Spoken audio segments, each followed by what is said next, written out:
Year I saw Indiana Jones and the Dial of Destiny in theaters. A friend of mine. I enjoyed the movie well enough when I saw it in theaters initially. I wasn't bored by it. I think that Dial of Destiny is a perfectly average, serviceable, middle of the road Indiana Jones film. I don't think that it makes the big obvious mistakes that you immediately remember, like Kingdom of the Crystal Skull did. So I don't think it's bad the way the Kingdom of the Crystal Skull was, a movie that failed miserably at understanding what it is people want to see from an Indiana Jones film. But I also think Dial of Destiny is nowhere near as good as the original three movies.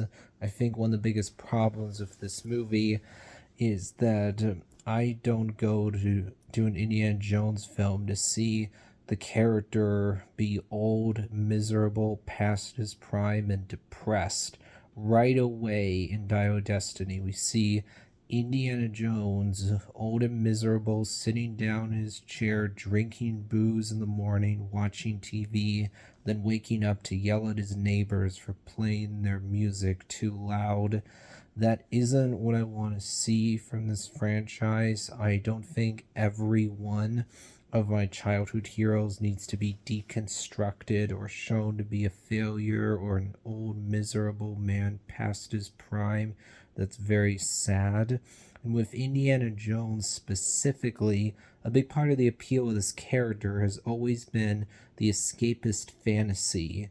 That being the fact that Indiana Jones, it was portrayed as this suave, charming, handsome, smooth archaeologist who goes around the world finding all these treasures, normally religious artifacts. Someone who goes around, punches the bad guys in the face, gets the girl. In the end, it goes on all these wacky, fun adventures, and thus Indiana Jones is a character that we want to grow up to be like. That's always been the appeal of Indiana Jones, that you want to be him.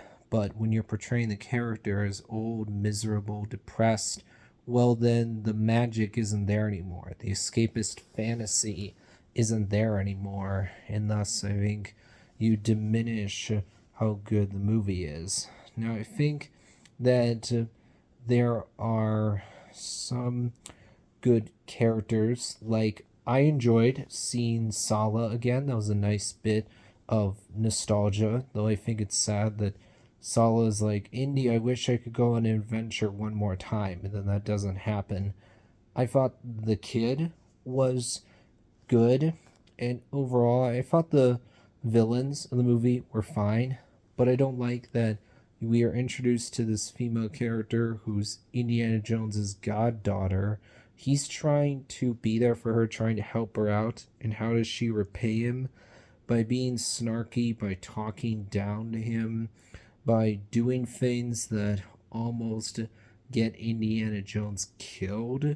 To me, it makes her very unlikable, and that really detracted from my enjoyment of the movie. Yeah, I think the way Dial of Destiny did the time travel worked. I like that they didn't go too far. Seeing a flashback to Indiana Jones fighting in World War II is something I like seeing. It's just cool that we got that, though I think there are problems with the digital de aging of Harrison Ford. I think the biggest problem is that you have a young Indiana Jones in the scene, but the voice sounds like old Indiana Jones. So there's a big disconnect there between the voice we're hearing and the body we're seeing. Also, think that the I think that the visuals are, aside from the opening scene, not bad. They honestly get the job done for the most part. I mean, the way the movie ends is nice. I think it's a sweet way to close things out. But I don't like the fact that Dial of Destiny very strongly undermines the happy ending Indy got at the end of Kingdom of the Crystal Skull.